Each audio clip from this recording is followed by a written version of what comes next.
high speed, digital wireless is what is now democratized computing.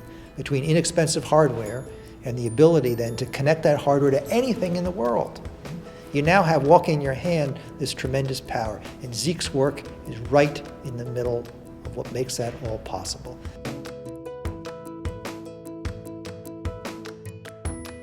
There I started at the beginning in the Air Force. They allow me to go and study during the day and serve in the evening as a technician. Signal processing is a topic that you take, whether it is in radar, whether in medical imaging and so on. And what you have to do is to take this noise or interferences and improve it so you can use it. After my master's degree, I went to United States in 1966 in order to do my PhD. I chose to go to Brown University. In '69, because I finished, I was obligated to go back to do my service.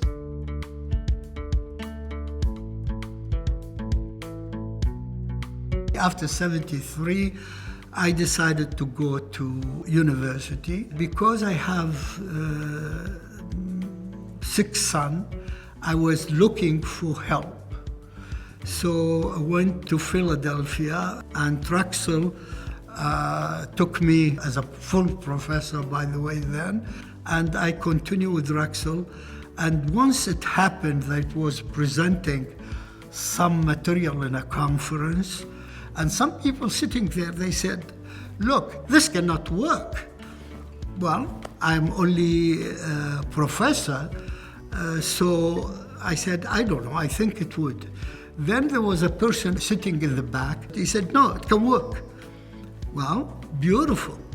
All right, so I continue. After that talk, this guy, and apparently was from Bell Lab, he said, "We are trying to do something for the Telstar, the satellite, and we would like you to come and help us."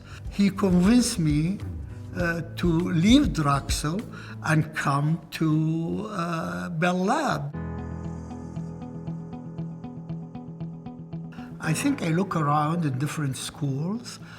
I could not go far from the Children's Hospital of Philadelphia to help my son. So I chose NJIT because in my area there were few people here before me. The Center for Wireless Communications and Signal Processing Research was a creation of Zeke as soon as he arrived to NJIT. It promoted this atmosphere where the students work together and learn from each other. I required my student to do a good work. I'm a little tough, really tough, but I think after they finish, many good students, they like it. You would not get bored in his class. Zeke always had, and continues to have to this date, boundless energy and enthusiasm. You know, while I was doing my job, the technology changes, and I change with the technology.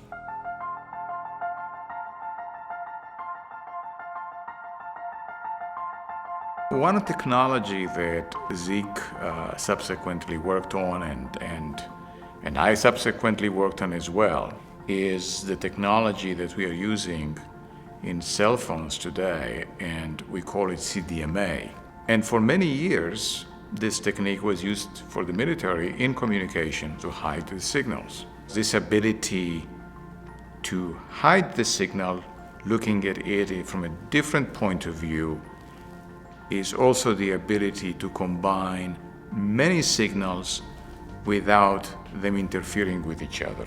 Zeke and others worked on different techniques on how to combine the signals, and then once they are received all together, how to separate them. today, in fact, the group working on advancement in the Wi-Fi, which is going to happen very shortly. So we change with the technology. I think on the average, our group, I don't want to insult any other people, but I think we are quite really high level. When we opened up the doors and we created some institutional support for chasing down patents, Zeke became one of our most prolific members. He went from a single patent to over 26, which shows you that all of that energy was focused on both good basic science and academic publication, but also practical application. His approach to problems was really an engineering approach. He understood the problem and looked for the engineering solution, and only then translated that into math. That ability to have one foot in the world of the abstract and one foot in the world of concrete is really the hallmark of a polytechnic university like this. I don't know what can I tell you. Why I love it? I loved it. And by the way, I think I've been rewarded for that. I've been really rewarded. So is that enough?